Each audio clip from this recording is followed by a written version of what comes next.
Sir नमस्कार। नमस्कार। म घनश्याम भट्ट अहिले सुदूरपश्चिम विश्वविद्यालय अन्तर्गत एमफिल दोस्रो सेमेस्टरको विद्यार्थी।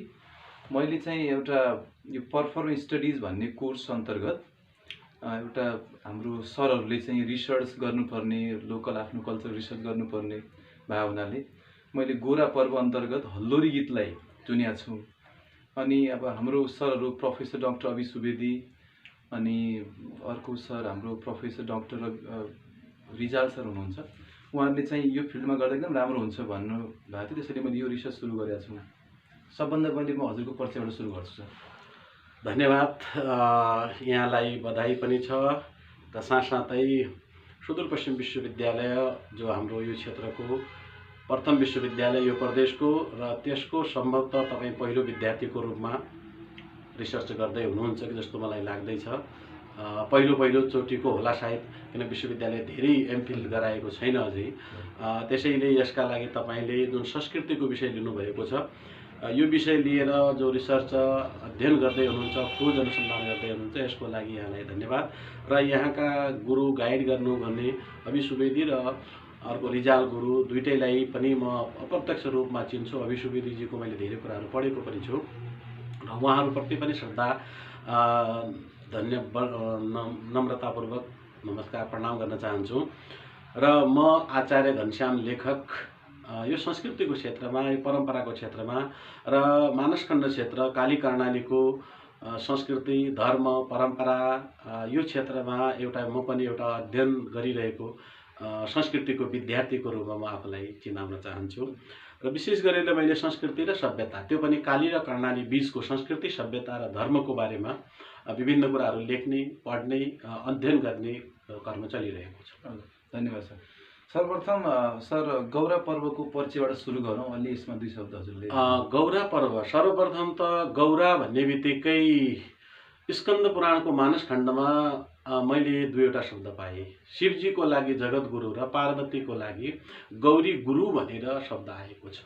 यो आधारमा शिव र पार्वतीलाई अर्थात् गौरा र महेश्वरलाई गुरु र जगतगुरुका रूपमा हेरेको पाइन्छ। र शिव र पार्वतीकै कथानकलाई आधार बनाएर एउटा आदर्श परिवारको निर्माण, आदर्श सन्तान र आदर्श परिवारको निर्माणको लागि, समाजको निर्माणको लागि स्थापित भएको मूल पर्व हो गौरा पर्व, जुन पर्वको उद्गम भूमि भनेको मानसरोवर मानसखण्ड क्षेत्र हो। त्यसैले यो पर्व नेपालको पश्चिमी भूभाग, भारतको पश्चिमी भूभाग, दुईटैको उत्तरी भूभाग, यो बीचको विशेष गरेर नेपालको काली कर्णाली क्षेत्र, भारतको कुमाऊँ क्षेत्र र चीन तिब्बतको तल्लो भूभागको क्षेत्र र कर्णाली क्षेत्रमा यो पर्व धुमधामका साथ मनाइन्छ। र यो गौरा पर्व भन्ने बित्तिकै गौरीको पर्व या गौरी भनेकी मानसी देवी जो भगवती छन् उनको मुख्य पर्वका रूपमा रहेको हुनाले गौरा पर्वसँग महेश्वर जोडिएनन्, किनकि यसमा मुख्य पात्र गौरा छन् र सहयोगी पात्रका रूपमा महेश्वर अर्थात् पुरुष र प्रकृतिको मिलनको पर्वलाई हामी गौरा पर्व भन्छौँ।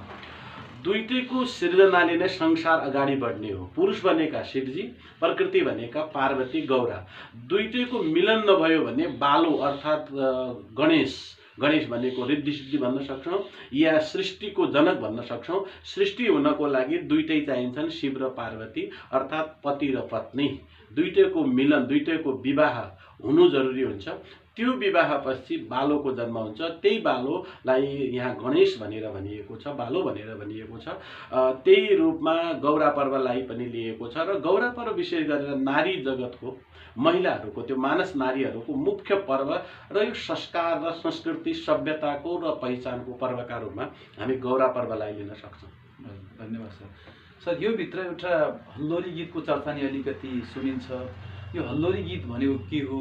यो हल्लोरी गीतको प्रत्यक्ष सम्बन्ध गौरासित के छ, यसमा अलिक प्रकाश पारिदियो।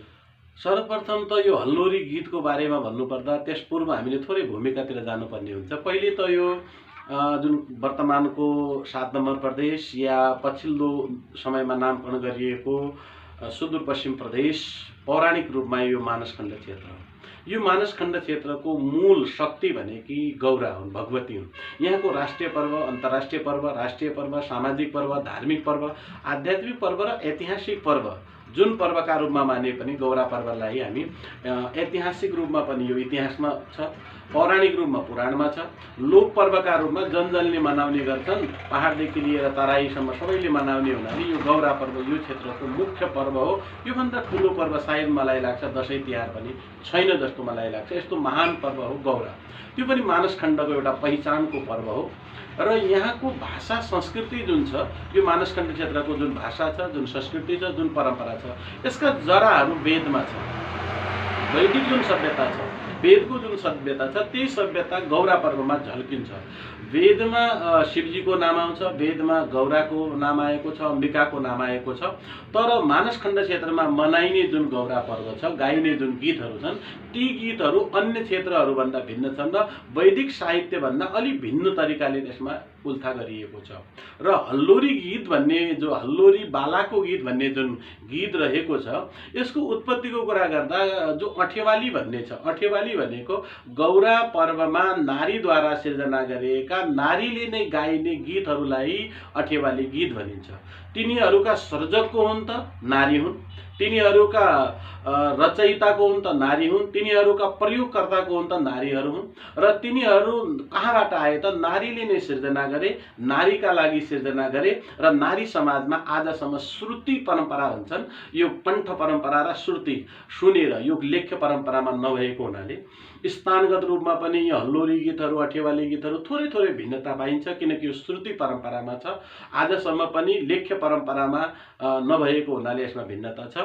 र यो हल्लोरी गीतको मूल अंश भनेको, मूल पाठ भनेको अठेवाली गीत हो। त्यो अठेवाली गीतमा के छन् त? शिव र पार्वतीको जन्मदेखि लिएर पार्वती र शिवको विवाहका सम्पूर्ण कथाहरू त्यसमा समेटिएका छन्। कसरी पार्वतीको जन्म भयो, त्यसपछि पार्वती र शिवको मिलन कसरी भयो, अन्तमा मिलन भइसकेपछि उनको सन्तानका रूपमा बालो अर्थात् हल्लोरी बालो, जसलाई जुन बालोलाई खेलाएको छ, यसलाई प्रेम गरेको छ, माया गरेको छ, त्यो बालोको गीत यहाँ गाइएको छ। यो हल्लोरी बालाको गीत छ। त्यसैले यो हल्लोरी बालाको गीतको लागि हामीले अठेवाली गीतलाई थोरै बुझ्नुपर्ने हुन्छ। अठेवाली गीतमा पौराणिक कथानकहरू छन्, शिव पुराणका कथाहरू त्यसमा आएका छन्। अन्य कथानकहरू जति पनि हाम्रा ग्रन्थहरू छन्, शास्त्रीय ग्रन्थहरू छन्, ती ग्रन्थहरूको निचोडका रूपमा नारीले स्थानीय भाषामा, लोक भाषामा अर्थात् संस्कृत भाषालाई मानसी भाषामा भनेको मान्छेको भाषामा त्यहाँ बनाइएको छ। एउटा संस्कृत भाषालाई देव भाषा भनिन्छ र नारीहरूले गाइने यो हल्लोरी गीत कुन भाषामा छन् त भनेको मान्छेको भाषामा अर्थात् मानसी भाषामा, मानवीय भाषामा रहेका हुनाले यो लोक भाषामा छन्। यसलाई लोक भाषा अर्थात् मानसी भाषामा भन्न सक्छौँ।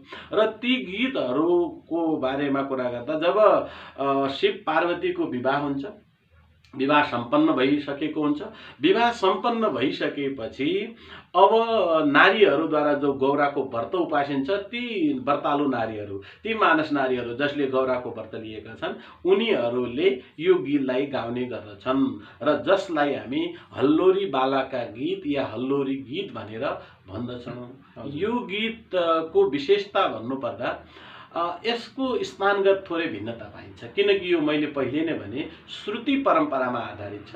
श्रुति परम्परामा आधारित भएका कुराहरू जबसम्म तिनीहरू लेख्य परम्परामा आउँदैनन् तबसम्म तिनीहरूमा थोरै कथ्य भेद हुने गर्दछ, भाषिक पनि भेद हुन्छ।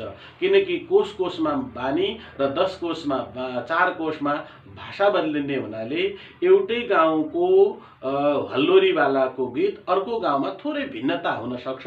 त्यसको मूल जो कथानक छ, जो विवाह पछिको सन्तान जन्मेको जुन उत्सव मनाइने खुसियाली छ, त्यो खुसियाली चाहिँ एकै प्रकारको रहेको छ। आचार्यज्यू, यो हल्लोरी गीतको पर्फर्मेन्स चाहिँ कसरी गरिन्छ? यो दिन के कस्तो क्रियाकलापहरू हुन्छन्, यसको प्रस्तुतिकरण कस्तो हुन्छ? हल्लोरीवाला त अब यो गौरा पर्वको अभिन्न अङ्ग भएको हुनाले गौरा पर्व अब यो मानसखण्ड क्षेत्रमा बिरुडा पञ्चमी, जसलाई हामी ऋषि पञ्चमी पनि भन्छौँ, ऋषि पञ्चमीबाट यो सुरु हुन्छ र जसलाई बिरुडा रुजाइन्छन् त्यसपछि चाहिँ षष्ठीको दिन तिनीहरूलाई पँधेरोमा गएर धुने। 7वाँ दिन अर्थात् जसले अमुक्ता भरण सप्तमी भन्छन्, नारीहरूले गरगहना लगाएर, अमुक्त भनेको मुक्त नभएर जस आफूसँग गरगहना छन् ती गरगहना लगाउनुपर्छ। नभयो भने दुबोमा धागो बाँधेर भए पनि, दुब धागै लगाएर भए पनि पूजाको लागि तयारी गर्नुपर्छ। र प्राकृतिक रूपमा पाइने घाँस इत्यादि, सावा बलु इत्यादि घाँसहरूद्वारा देवीको प्रतीकका रूपमा एउटा गौरा मानसीको प्रतीकका रूपमा पुतला बनाइन्छ, एउटा भगवतीको रूप बनाइन्छ र त्यसलाई बेलुकापछि पूजा गरिन्छ। र त्यसमा महेश्वर भनेर शिवजी एउटा सानो काठको गौण रूपमा शिव पनि ल्याइन्छ र शिव पार्वतीलाई एउटै ठाउँमा पूजा गरिन्छ। पहिलो दिनको सप्तमीको दिन त्यसरी सम्पन्न हुन्छ। अष्टमीको दिन जुन हुन्छ जसलाई गौरा पर्व भनेर भन्छौँ, यसलाई शास्त्रीय भाषामा दुर्वाष्टमी भनिन्छ। यो सम्पूर्ण हिन्दूहरूमा या पौराणिक ग्रन्थहरूमा पाइने कथानक हो। दुर्वाष्टमी व्रत भनिन्छ, जसलाई मानसखण्ड क्षेत्रमा चाहिँ गौरा पर्व भनेर भन्छन्। यहाँको गौरा पर्व र दुर्वाष्टमीमा थोरै भिन्नता छ। के भिन्नता छ भने यो पर्व अष्टमीको दिन जब मनाइन्छ यसमा नारीहरू नै प्रमुख हुन्छन्, पुरुष पात्र गौण हुने गर्दछन्। नारीहरूमा पनि कुन नारी हुन्छन् भने जुन नारीले गौराको व्रत लिएको छ ती नारी प्रमुख हुन्छन्। जसले दुब्धाको या जसले गौरा व्रत लिएको छैन तिनीहरू गौण नारीका रूपमा मानिन्छन्। तिनीहरूको त्यहाँ समावेश हुँदैनन् त्यो गायनभित्र, त्यो खेलभित्र, त्यो परम्पराभित्र, त्यो संस्कृति संस्कारभित्र। जसले त्यो दुब्धाको लगाउने चलन, जसले व्रत लिएको छ तिनीहरू त्यहाँ आउने गर्दछन्। र पुरुष जातिहरू र अन्य जातिहरू, पुरुष लगायत अन्य व्यक्तिहरू अन्य देशका अन्य क्रियाकलाप हुन्छन्, खेल इत्यादि हुन्छन्, विभिन्न प्रकारका गायन हुन्छन्, तिनीहरूमा सामेल हुन्छ। तर प्रत्यक्ष रूपमा यो पर्व नारीको पर्व हो। यसमा सात्विक पर्व हो, कुनै हत्या हिंसा इत्यादि नहुने, छली बलि नहुने, यस्तो सात्विक एकदम पवित्र पर्व हो र यो नारी संस्कारको पर्व हो। नारीलाई संस्कार दिइन्छ। त्यसैले यसमा गरिने क्रियाकलापहरूमा सबैभन्दा ठुलो क्रियाकलाप के हो भने यो पर्व लिने नारीले धागो लगाउँछन्, दुब धागो भन्छन्, जसलाई जनै भन्छन्। त्यो लिइसकेपछि वैदिक मन्त्र जप्ने गर्दछन्, वैदिक मन्त्र पनि लिन्छन्। त्यस कारणले नारीहरूले वेद पढ्ने अधिकार दिएको पर्वका रूपमा पनि हामी गौरा पर्व या अठेवाली पर्व अथवा यो हल्लोरी गिललाई हामी लिन सक्छौँ। यसमा नारीलाई संस्कार दिइन्छ, संस्कृत हुन्छन् र त्यसपछि नारी चाहिँ त्यो भित्र प्रवेश गर्न सक्छन्, त्यो कार्यक्रमभित्र, नत्र अरूले प्रवेश गर्न पाइँदैन। एक त यो भयो। अर्को त्यसमा गरिने क्रियाकलाप अष्टमीको जुन दिन हुन्छ त्यो अठेवाली भनेर भन्छ। यो अठेवाली भनेको 8 वटा आवली भनेको खण्डहरूमा विभक्त छन्। तिनीहरू नारीहरूले उभिएर तिनीहरूलाई गाउनुपर्ने हुन्छ। लामो अध्याय छ, महाकाव्य नै हो। एक हिसाबले अठेवाली एउटा महाकाव्य हो। त्यो महाकाव्यलाई यिनीहरू नारीहरूले बनाएकै हुनाले यसलाई नारी वेद पनि भन्ने गर्छौँ हामीहरू। त नारीहरूको वेद हो, नारीहरूले बनाएको हुनाले। र त्यसलाई उनीहरूले बिरुडाद्वारा पुज्ने गर्छन्, देवीलाई पुजेर। त्यसपछि चाहिँ करिब 2 या 3 घण्टासम्म त्यो पूजन गरिसकेपछि, अर्चना गरिसकेपछि अन्तमा शिव पार्वतीको विवाह सम्पन्न हुन्छ। सम्पन्न भइसकेपछि अब त्यसपछि शिव र विवाहको उद्देश्य के हो त? पति पत्नी मिल्नुको मूल उद्देश्य भनेको सन्तानको कामना हो। त्यसैले यो व्रतलाई सन्तान प्राप्तिको व्रत पनि भन्छन्। संसारमा हिन्दू धर्मको एउटा दर्शन, फिलोसोफी के हो भने विवाहको उद्देश्य मनोरञ्जन या एउटा खाली आपसमा एक दोस्रो प्रति आकर्षण होइन। विवाह भनेको सन्तानको लागि। हाम्रो उसमा सन्तान भनेको के हो? पिता र आमा र बुवालाई तान्नुलाई भन्छन् सन्तान। छोराछोरी भनेको के भन्छ? बुवा र आमा तानिएका हो। बुवा आमाको गर्भमा गएर पिता, हाम्रा दर्शनले के भन्छ भने उपनिषदले के भन्छ कि बुवा नै आमाको गर्भमा जान्छ, सूक्ष्म रूपमा जान्छ र त्यहाँबाट ऊ तानिएर आउँछ। सन्तान, त्यसैले सन्तान भन्छन्। यो संस्कृतको शब्द तानिन्छ, अर्थात् बुवा तानियो छोराछोरीमा, छोराछोरी तानियो छोरा। यसरी तानिनु यो गोरा पर्व पनि सन्तान तान्नको लागि हो, सन्तान वृद्धिको लागि पर्व भएको हुनाले यसमा सन्तानको उत्सव मनाइन्छ, खुसियाली मनाइन्छ। त्यसै कारणले यो बालु खेलाउने गीत जुन छ यो सन्तान उत्सवको पर्व हो। सन्तान कसरी जन्माउने त? किनकि विवाह गर्नुको उद्देश्य के हो त? गौरा पर्व विवाहपछि गरिन्छ। एउटा अर्को कुरा के छ भने गौरा लिने नारीहरू विवाहित हुन्छन्। उनीहरूको उद्देश्य के हो त? छोराछोरी चाहिने हो। छोराछोरीको लागि के चाहियो त? बालो चाहियो, अर्थात् हल्लोरी। हरेकले विवाहपछि आफ्ना सन्तान चाहन्छन्, त्यो सन्तानलाई खेलाउन चाहन्छन्, जसलाई गौराको भाषामा हल्लोरी गीत भन्छ। त्यही कुराको प्रशिक्षण दिनको लागि सम्भवतः मानसखण्ड क्षेत्रमा यो हल्लुरी गीतलाई बढी मान्यता दिएको हुनुपर्छ। किनकि विवाहपछि सन्तान चाहियो, सन्तानको लागि प्रत्येक वर्ष नारीहरूलाई सिकाउनु पर्यो, हेर आफ्ना सन्तानहरूले यसरी हुर्काओ यसरी, किनकि यसमा गीत गाएर नारीहरूले जुन गाउने गर्छन्। त्यसैले यो गौरा पर्वको अन्तमा यो सन्तान बालोको गीत गाइसकेपछि गौरा पर्वको समाप्ति पनि हुने गर्दछन्। यस प्रकारले यो हल्लुरी गीत रहेको छ। यसको शिव र पार्वतीसँग कथानक जोडिएको छ। हजुर, धन्यवाद दादाजी।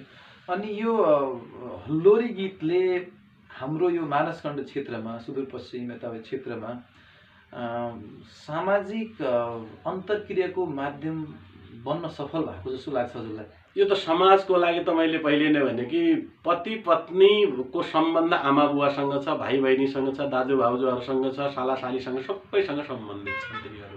र यो गौरा पर्वको जुन हल्लोरी गीत छ भनौँ, यो अठेवाली गीत छ, यो हल्लोरी गीत अठेवालीको एउटा अंश हो, अठेवाली नै भनौँ। यो अठेवाली गीतले के गीत सिकाइरहेको छ भनेपछि अठेवाली गीतले हामीलाई जोडिरहेको छ, समाजलाई जोड्ने कोसिस गरेको छ। सामाजिक व्यक्तिहरू जोडिएका छन् जो त्यहाँ गायन गर्न आउँछन्, विभिन्न थरका हुन्छन्, विभिन्न ठाउँका हुन्छन्, एक ठाउँमा तिनीहरू जोडिएका हुन्छन् र कुममा कुम मिलाएर, हातमा हात मिलाएर, औँला अठ्याएर पनि अठेवाली भन्छ। औँला अठ्याउनु भनेको यसरी एकले दोस्रो, एक आइमाईले अर्को आइमाईलेको कान्छी औँलालाई यसरी अड्याएर अठ्याएर गरिने हुनाले पनि यसलाई अठेवाली गीत भन्छन्। अर्थात् दुईटैले हामी एकै हौँ है भनेर पुरा गोल घेरा बनाउँछन्, अर्थात् हामी एकै हौँ, एकताको भाव हो, सद्भाव पनि हो। त्यसपछि यो पर्व के हो कि सामाजिक एउटा सद्भाव, साथसाथै सबै समाजका त्यहाँ धनी पनि छन्, गरिब पनि छन्, विभिन्न व्यक्तिहरू छन्। जसले गोरा लिएको छ त्यो व्यक्ति त्यो भित्र आउँछ, आएपछि ती एकै हुन्छन् र एउटा सद्भाव, स्नेह, ममता। र अर्को कुरा यसमा विशेष छ कि नारीको प्रज्ञा, ज्ञान, जो नारी पहिलेदेखि नै एउटा नारी चाहिँ ज्ञानी थिइन् भन्ने कुरा पनि गौरा पर्वले देखाएको छ। नारीमा पहिलेदेखि नै ज्ञान थिए।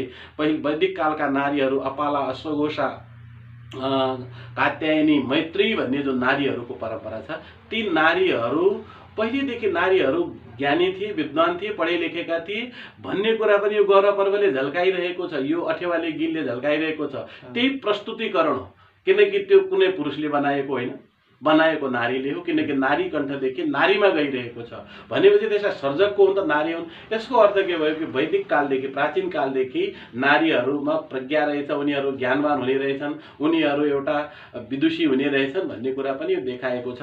र यो हल्लोरीवाला गीतले यसरी समाजमा सबै त्यहाँ मान्छेहरू। अर्को कुरा यहाँले भने जस्तै यो सद्भाव कसरी छ भने, यो हल्लोरीवालाको गीत गाइसकेपछि, यो गौराको गाइसकेपछि जो गौरा लिने मानस नारी हुन्छन्, गौरिया नारी हुन्छन्, ती नारीले सबैको टाउको पुज्ने गर्छन्, सबैलाई पुज्ने, मुन्डो पुज्ने भनेर भन्छौँ, बिरुडा धारा सबैलाई। सबै भनेको त आफूभन्दा कान्छोलाई पनि आशीर्वाद दिने, आफूभन्दा जेठोलाई पनि आशीर्वाद दिने।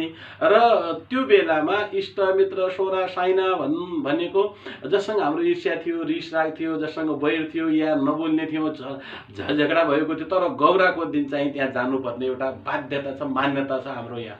अगाडि पछाडि झगडा गरे पनि अब गौराको बिरुडो टाउकोमा हाल्नको लागि आफूसँग झगडा गरेको व्यक्ति, लडिरहने व्यक्तिको टाउकोमा पनि बिरुडाहरू राख्नुपर्ने, मुन्डो पुज्नुपर्ने हुनाले यो त आत्मीयताको पर्वका रूपमा, यस्तो सद्भावको पर्वका रूपमा हामी गौरा पर्वको यो गीतलाई लिन सक्छौँ। यो गीतको अर्को विशेषता, यो पर्वको अर्को विशेषता के देख्छौँ भने, यस अठेवाली गीतको यो हल्लोरी गीतले अर्थात् पार्वती गौराको मनमा भएका कुराहरू पनि बाहिर आएका छन्। र आमाले सन्तानलाई हुर्काए, जन्मिएपछि कस्तो खुसियाली मनाउँछन् त, आफू पनि नाच्छिन् र आफ्नो काखमा भएको त्यसलाई पनि लोरी गीत भनेर, अङ्ग्रेजीमा सायद लोरी नै भन्छन्, चाहिँ हाम्रो यहाँ त्यसलाई हल्लोरी भन्छन्। हल्काएर, हल्लाएर लोरी गाउने हुनाले यसलाई हल्लोरी गीत। यसको अर्थ हामी यसरी लगाउँ त, हल्काएर, हल्लाएर गीत गाउँदै, लोरी गाउँदै, आनन्द गाउँदै गाइने हुनाले यसलाई हल्लोरी गीत पनि भन्छन्। हल्लोरी बालाका गीत पनि भन्छन्। बालो भनेको जवान, भर्खरै जन्मिएको बच्चा, त्यो रूपमा पनि यो हल्लोरी गीत हाम्रो समाजमा स्थापित भएको पाइन्छ। धन्यवाद दाजुजी।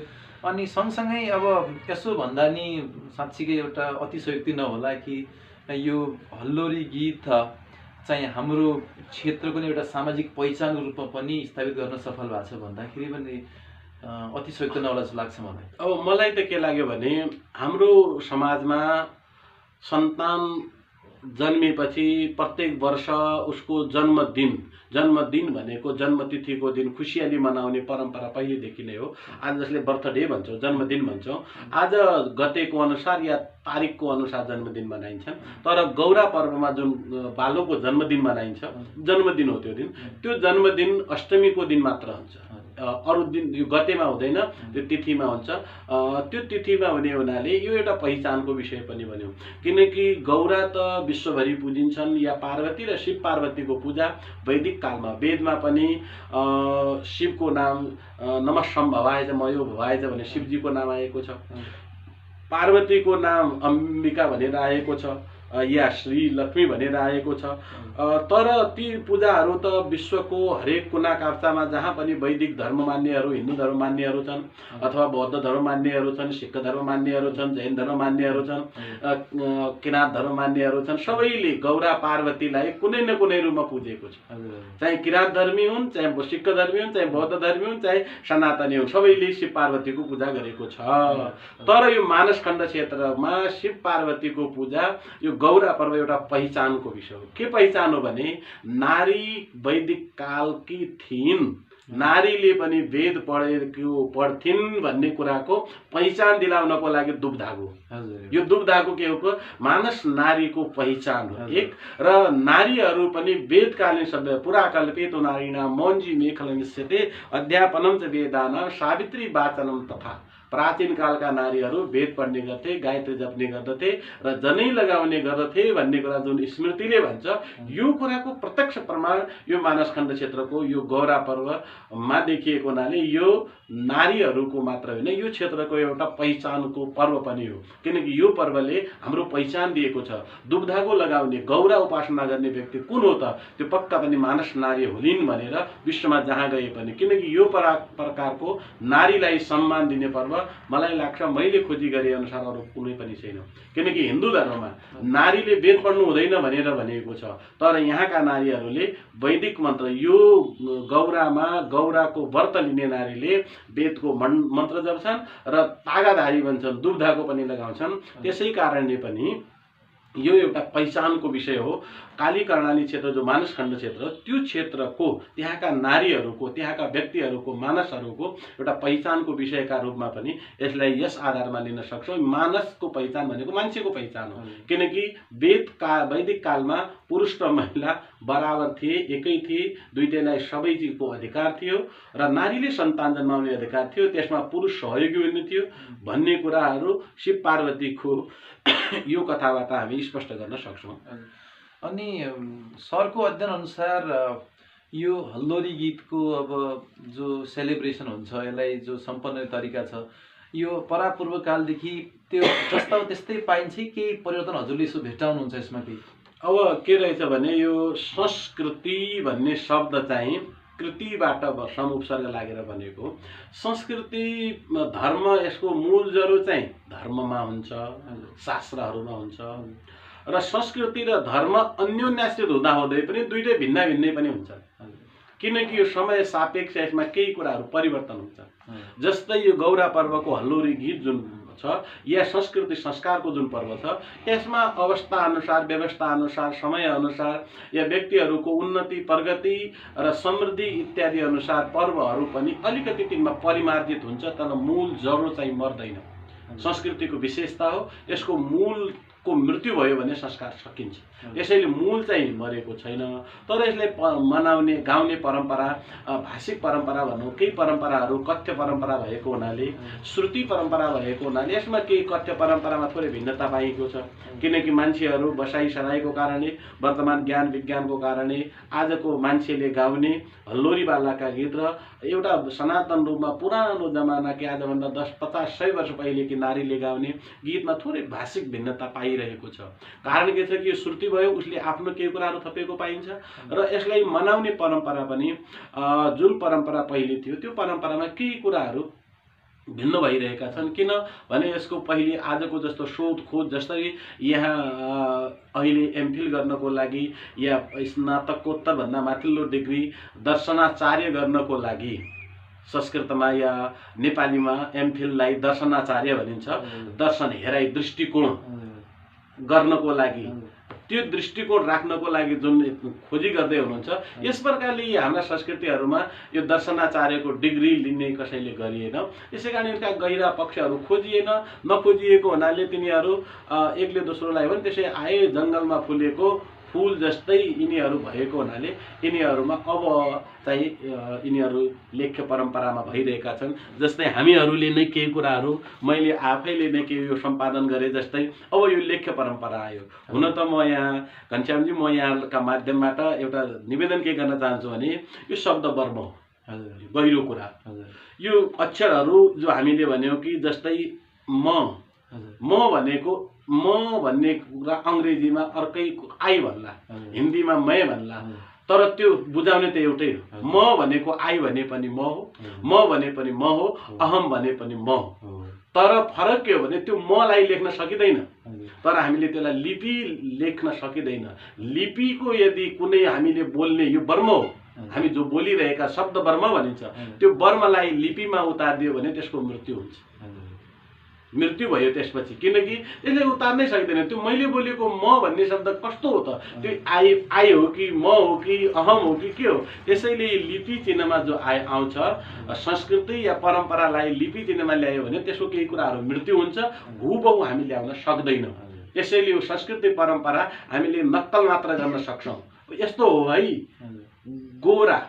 अब गोरा भन्ने हाम्रो यहाँको मूल मुख्य त शब्द के हो त? गोरा। अब गोरालाई कसरी लेख्ने त? गोरा लेख्ने कि गोरा भन्नु पर्यो। अब लेख्ने कसरी? त्यो लेख्नै सकिँदैन, त्यो त बोलिरहेका छौँ। हो, यसै प्रकारले यो भाषा के हुने रहेछ कि भाषा भनेको शब्द वर्म हो। त्यो वर्मलाई लेख्य परम्परामा ल्यायो भने यसका केही कुराहरू मृत्यु हुन्छन्, केही कुरा हामीले आफ्नो अन्दाजले यस्तै हो, अ भनेको यस्तो हुन्छ है, टेढो मेढो यस्तो हुन्छ भनेर मानिदिनुपर्छ। सर, अर्को प्रश्न एउटा मलाई बिचमा सोध्ने मन के लाग्यो भने यो अब ओरल ट्रेडिसनमा बेस छ, यो अब त्यो हजुरले भर्खरै भन्नुभयो कि जो एउटा लेख्ने ट्रेडिसन छ त्यसको छायामा परे जस्तो त हजुरलाई लाग्दैन कि लेख्ने परम्पराको यसमा प्रभाव भएर चाहिँ यो यसो हराउने जस्तो अवस्था देखिँदैन? के हुने रहेछ, मैले पहिले नै भने यो लोक परम्पराहरू, शास्त्रहरू जब लेख्य परम्परामा आउँछन्, कथ्य परम्परा या सुत्ती परम्पराबाट लेख्य परम्परामा आउँदा व्यक्तिको प्रभाव पर्छ। जो त्यो सङ्कलन गर्ने व्यक्ति हो, त्यो व्यक्तिले कहिलेकाहीँ आफ्नो तरिकाले त्यसलाई लेखिदिन्छ र समाजलाई उसले कस्तो बनाउन चाहन्छ। त्यसैले दर्शनाचार्य भनेको के हो त? एमफिल इत्यादि शोधकर्ताहरूले के गर्छन्, यिनीहरूलाई प्रमाणित मानेको विश्वले किन हो भने उनीहरूले एक एङ्गलबाट, एक दृष्टिकोणबाट हेरे, त्यसपछि उनीहरू यो दृष्टिकोण बनाइदिए। अब पछिका व्यक्तिहरूले त्यस्तै मान्नुपर्छ। पहिलो व्यक्तिले यो चिजलाई जे भनिदियो, कुनै पहिलो व्यक्तिले यसलाई पहेँलो वस्तु भनेपछि अन्य व्यक्तिले पनि पहेँलो नै भन्नु पर्यो। अब होइन भने तपाईँ बताउनुहोस् त यसको नाम के त? उसले अर्को दिनु पर्यो। अब उसले भनेको कुरा रुढ हुनको लागि त धेरै समय लाग्छ।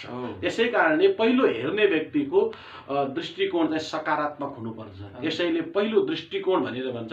यो दर्शनले त्यही कुरालाई भनेको हुनाले व्यक्तिको व्यक्तित्वमा प्रभाव पर्छ। त्यसैले हाम्रा गुरुहरूले जो कुराहरूलाई गाइड गर्छन्, किन त उनीहरू त्यो बाटो हिँडिसकेका छन्। महाजनो येन गतः पन्थ भनेर भनिन्छ। बाटो भनेको, धर्म भनेको, परम्परा भनेको के हो त? हामीभन्दा पहिलेका जो बाटो हिँडिसकेका छन् तिनीहरूकै बाटो जानुलाई पन्थ भन्छ। किन उनीहरूको पछाडि किन लाग्दैछ? उनीहरू त्यो बाटो हिँडेका हुन्, खारिएका छन्, हिँडेका छन्, बुझेका छन्। त्यसैले उनीहरूले गल्ती गर्ने होइनन्। हामी हाम्रा गुरुलाई या गाइड किन बनाइरहेका छौँ भने उनीहरूले हिँडेको हुनाले हामी उनको पछि पछि लागेर हामी पनि अगाडि बढिरहेका छौँ। र अब हाम्रो दृष्टिकोण हो, गुरुको दृष्टिकोण। त्यसैले गुरु शिष्यलाई, चेलालाई जन्माएपछि गुरु गुड्नै रहन्छ र चेला चिनी बनिदिन्छ। चेला अगाडि जाइदिन्छ। शिष्य जो बनेको हो भोलि गएर आफ्नो गुरुभन्दा पनि अगाडि जान्छ, किनकि उसको हेर्ने दृष्टिकोण अर्कै थियो, गुरुको अर्कै। त्यसैले दृष्टिकोणलाई सकारात्मक दृष्टिकोण राख भनेर भनिन्छ। आजको हाम्रो यो संस्कृति परम्परामा पनि कतै कतै मलाई कहिलेकाहीँ डर के लाग्छ भने खोजकर्ताहरूले यदि उपयुक्त पात्र, सोर्स, उपयुक्त स्रोत, सोर्स मिलेन र जुन स्रोतबाट, जुन ठाउँबाट हामी ल्याउँदैछौँ यी कुराहरूलाई त्यसमा प्रमाणिक हुनुपर्दछ। जहाँबाट हामीले खोजी गरिरहेका छौँ त्यो व्यक्ति एउटा प्रमाणिक हुनुपर्दछ। कसकोबाट ल्याउँदैछ त्यो प्रमाणित हुनु पर्यो। एक, त्यसले भनेका कुराहरू हित हुनु पर्यो, लोकहिताय हुनु पर्यो। किनकि हाम्रो उसमा त शास्त्रले के भन्छ भने एक दिन नारद सत्य लोक पुगी गया लोकको गरौँ हित भनी। हाम्रा शास्त्रहरू लोकहितका लागि हुन्। त्यसैले हाम्रो गर्ने अध्ययन चाहिँ लोकहितको लागि हुनुपर्दछ। हामीले केवल आजीविकाको लागि मात्र जो हामी डिग्री गर्छौँ त्यो आजीविकाको लागि होइन। डिग्रीको लागि गर्नुपर्छ। डिग्री कुनै केही चिज पाउनको लागि होइन, आफ्नो लागि गर्नुपर्छ। मैले गर्नुपर्छ, मेरो कर्तव्य हो। नोकरी इत्यादि त त्यसको पछिको कुरा हो। त्यसै कारणले यो कुरालाई सम्झेर यदि हामीले यसमा खोज गर्यो भने यसमा राम्रो हुँदैन। नत्र के भइरहेको छ आजभोलि कि हाम्रा जो कथ्य भाषामा रहेका यी गीतहरू छन्, लेख्ने व्यक्तिले आफ्नो हिसाबले लेख्दैछ र त्यो समाजमा गलत पनि गइरहेको छ। यसमा चाहिँ संस्कृति कर्मीहरूले अलिक सावधानीपूर्वक, किनकि इतिहास संस्कृतिमाथि कलम चलाउनु भनेको ठुलो जोखिम हो। सबैले चलाउन सक्दैनन्। ठुलो जोखिम मोल लिनुपर्छ। आजसम्म नगरेको कुरालाई गर्दैछौँ हामी भनेपछि ठुलो जोखिम र साहस गर्नुपर्छ इतिहास लेख्नको लागि र संस्कृतिमाथि कलम चलाउनको लागि ठुलो साहस गर्नुपर्छ। भोलिका मान्छेले हाम्रो कुरालाई काटिदियो भने हाम्रो बेइज्जत हुन सक्छ। भोलिका मान्छेले हाम्रो कुरा नमान्न पनि सक्छन्। त्यसैले इतिहास र संस्कृतिमाथि कलम चलाउनेहरूले ठुलो जोखिम मोल लिनुपर्छ। उनीहरूले धेरै गहिरिएर धेरै सोच विचार गरेर धेरै लामो सोच्नुपर्छ। किनकि हाम्रा शास्त्रहरूमा यो भानुभक्तले रामायण लेखेपछि त्यसै कारणले लेख्यो लोकको गरौँ हित भनी। लोकहितको लागि लेख्दैछौँ, त्यसैले आजसम्म चल्यो। त्यस्ता रामायणहरू त त्यस्ता महाकाव्यहरू त नेपालमा हजारौँ लाखौँ लेखिएका छन्। किन चलेनन् त? किन लोकहितको लागि भयो। आचार्यजी यो कुरा हजुरले गर्दै गर्दा हाम्रो यही कोर्स अन्तर्गत हाम्रो 16वटा क्लास हुन्छ यो एमफिलभित्र, एउटा सेमिस्टरमा एक सब्जेक्टभित्र। दोस्रो तेस्रो क्लासमा चाहिँ अभि सुवेदी सरले पढाएको मलाई एउटा कुरा याद आउँछ। एउटा कुनै थियरीमा त्यो how to do the things with words भन्नेमा एउटा अस्टिन भन्ने विद्वानले एउटा विचार राख्यो। त्यसो अस्टिनको कुरालाई चाहिँ काटेर डेरिडा आउनुभयो, डेरिडा काटेर डेरिडा र अस्टिनलाई मिलाउने गरेर सल आउनुभयो। यो कुरा त साँच्चीकै छ। यदि राम्रो रिसर्च गहिरो रिसर्च गर्न सकिन भने के अरे हाम्रो रिसर्चमा त्योहरूले प्रश्न पक्कै उठाउन सक्छन्। र अन्तिम आजको बसाइमा मैले अन्तिम प्रश्न गरेँ आचार्यज्यूलाई, यो हल्लोरी गीतले हाम्रो यो क्षेत्रको यो ओरल ट्रेडिसनलाई बचाउनलाई चाहिँ कसरी सहयोग गरेछ, त्यसमा अलि प्रकाश पारिदिनु पर्छ। अब यो हाम्रो जुन ओरिजिनल छ, हाम्रो पहिचान या हाम्रो समाजको छ, यो हल्लोरी गीत एक त के छ कि प्रत्येक वर्ष गौराको अवसरमा गाइने हुनाले यो एउटा पहिचानको रूपमा हाम्रो परम्परा सनातन रूपमा बचेको छ। र आज पनि प्रत्येक नारीहरूले जब गौराको व्रत लिन्छन् ती नारीहरूले यो गीत गाउनै पर्दछ। नगाए पनि यो गीतको भावार्थ बुझेको हुन्छ। भाषा यद्यपि यो स्थानीय भाषा छ, मानसी भाषा छ, आजको भाषा यसमा छैन किनकि यो प्राचीन भाषा छ। अब त अर्कै भाषामा आइसक्यौँ हामी, किनकि भाषा परिवर्तनशील हुने हुनाले भाषा परिवर्तन भए पनि जस्तै आमा बुवाहरू पुराना हुँदाहुँदै पनि तिनीहरू सन्तानका रूपमा नयाँ हुने गर्दछ। दर्शनले त के भन्छ भने हाम्रा उपनिषदहरूले सन्तान भनेको आमा बुवा नै हुन्, आमा बुवाको अवतार हो। आमा बुवाको अवतारका रूपमा सन्तानको सुन्दरता जुन हो त्यो आमा बुवाको नै हो भनेर भन्छ। त्यसै कारणले यी हाम्रो जो भाषा छ, संस्कृति छ, यी कुराहरू आधुनिक कालमा आएर नयाँ रूपमा आएका हुन्। जस्तै बुवा आमा बुढा भए, छोराछोरी जवान भए जस्तै जवान भएर आएका हुन्। त्यसै कारणले यो ओरिजिनल केही न केही यसमा हाम्रा संस्कृतिहरू परम्पराहरू बाँचेका छन्। र यस कारणले गौरा इत्यादि यस्ता अवसरहरूले हाम्रो पहिचान, हाम्रो सभ्यता, हाम्रो ओरिजिनल हामी को हौँ त, वास्तवमा हामी मूलत मानस हौँ नि, मान्छे हौँ भन्ने कुरा देखाइरहेको छ। हामी एक हौँ।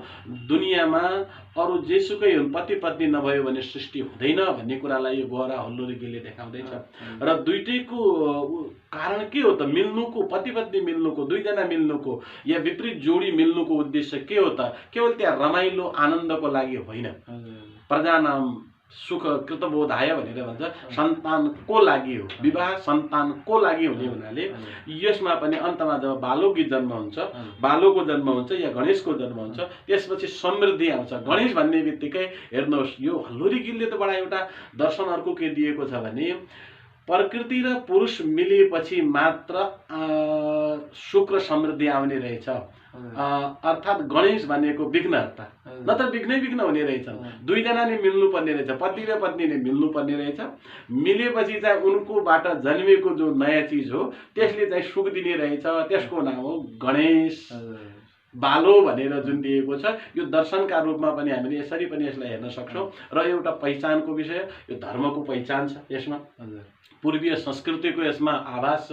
साथसाथै वैदिक छनकहरू पाइन्छन् र लोक परम्पराहरूमा र एक आपसको रमाइलो पर्व पनि, रमाइलो गर्ने पर्वका रूपमा यो पनि पहिचान दिलाइरहेको छ भने साथसाथै यस पर्वले एउटा मानस नारीलाई दुनियाँमा, संसारमा, त्यो मानसखण्ड क्षेत्रमा जन्मेकी एउटा नारी, म त यो दावाका साथ भन्छु, यो क्षेत्रकी मानस नारी जसले दुबधागो र गौराको व्रत लिएको छ, त्यसले वेद पढ्ने अधिकार सनातन रूपमा दिएको छ, परम्परागत रूपमा दिएको छ, पहिचानका रूपमा दिएको छ, गौरव गर्नुपर्ने हो। अरूलाई दिएको छैन। फेरि हाम्रा शास्त्रहरूमा अरूलाई छैन। जसले गौराको व्रत लिएको छ अथवा दुबधागो लगायो, उनले चाहिँ वैदिक मन्त्र पढ्यो, त्यसपछि उनले यस्ता गीतहरू गाएका छन्। यसैले यो नारीको लागि त, यसमा छोटकरीमा भन्नुपर्दा यो नारीको लागि त यो एउटा पहिचानको हो, संस्कारको हो र नारी स्वास्थ्यको लागि हो, नारी जीवनको लागि हो, नारीको अस्मिता, इज्जत र सम्मानको पर्व हो यो।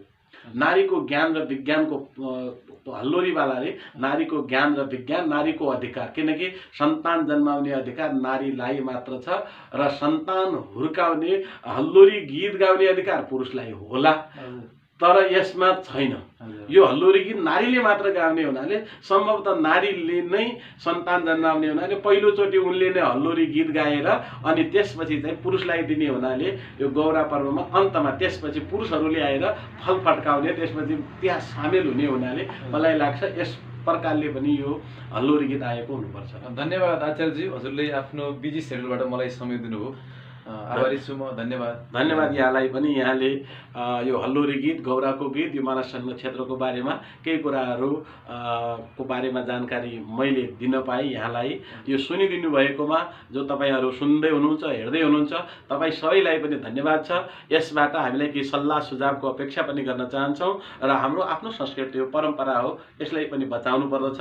तपाईँले गरिरहेको एमफिल दर्शनाचार्य राम्रो श्रेणीमा उत्तीर्ण होस्, यहाँका गुरुहरूले पनि यहाँको कुरालाई बुझुन् र हामी जस्ता संस्कृति कर्मीहरूले के यसमा गर्न सकौँ भन्दै धन्यवाद दिन चाहन्छु। धन्यवाद सर।